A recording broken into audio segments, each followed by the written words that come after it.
दोस्तों, हमारे पुराणों में कुछ ऐसा ज्ञान छुपा हुआ है जिसका अनुसरण करके कोई भी मनुष्य अपने दुर्भाग्य को सौभाग्य में बदल सकता है।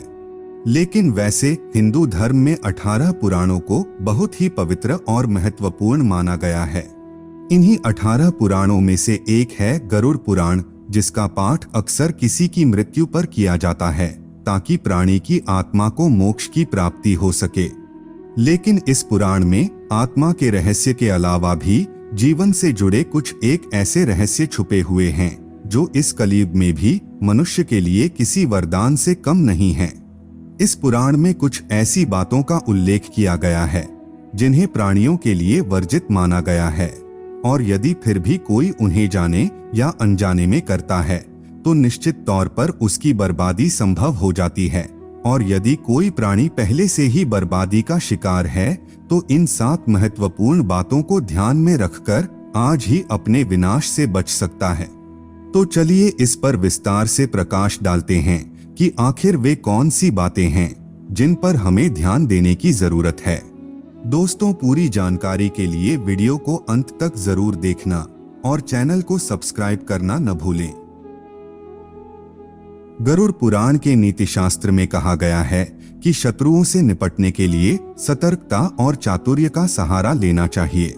कुछ शत्रु हमें लगातार नुकसान पहुंचाने का प्रयास करते रहते हैं। ऐसे में यदि हम चतुरता नहीं दिखाएंगे तो हमें अपने व्यापार पर से अथवा किसी भी अन्य रूप से नुकसान उठाना पड़ेगा।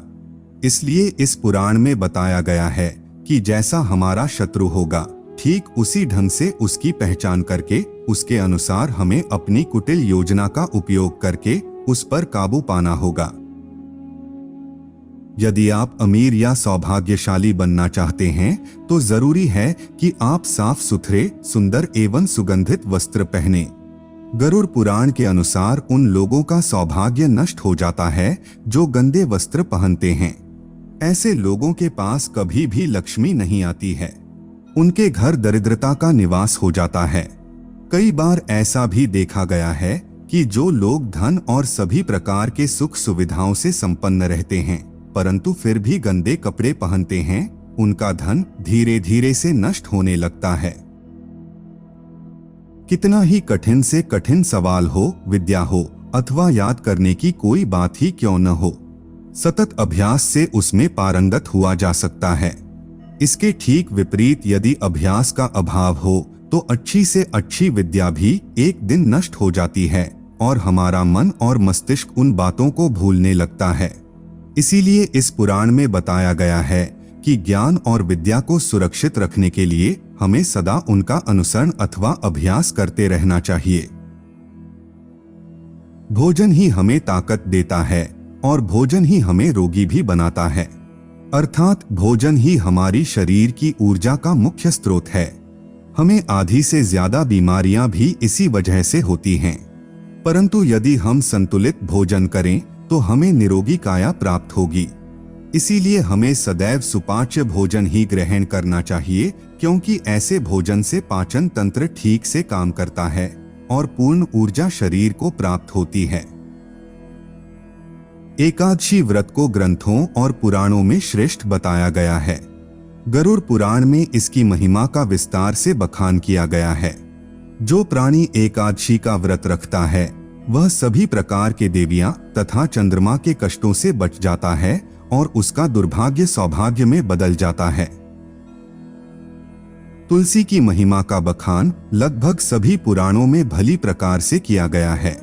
तुलसी के पौधे को घर में रखने से किसी भी प्रकार की नकारात्मक ऊर्जा स्वतः ही नष्ट हो जाती है। इतना ही नहीं, ये पौधा जिस घर में होता है उस घर में सौभाग्य आने लगता है और कई अवरुद्ध रास्ते खुल जाते हैं।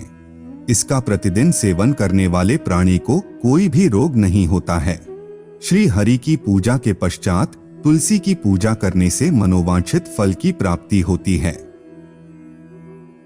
किसी भी देवी देवता या धर्म का अपमान करने वालों को जिंदगी में एक दिन निश्चित रूप से पछताना पड़ता है।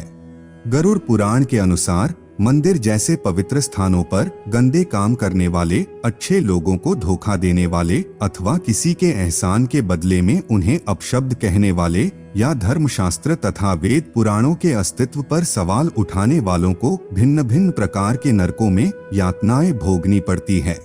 तो दोस्तों, हम उम्मीद करते हैं कि आपको भी समझ आ गया होगा कि सौभाग्य को पाने के लिए आपको किन किन बातों को ध्यान में रखना चाहिए।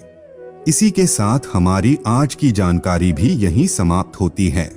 हम उम्मीद करते हैं कि हिंदू धर्म की ये 7 बातें आपको जरूर अच्छी लगी होगी। आपको यह वीडियो पसंद आई हो तो कमेंट बॉक्स में ओम विष्णवे नमः और ओम नमः शिवाय जरूर लिखिए। और हाँ, इसे लाइक और शेयर भी जरूर करना। आपसे फिर मिलते हैं ऐसी ही आध्यात्मिक जानकारी के साथ। धन्यवाद।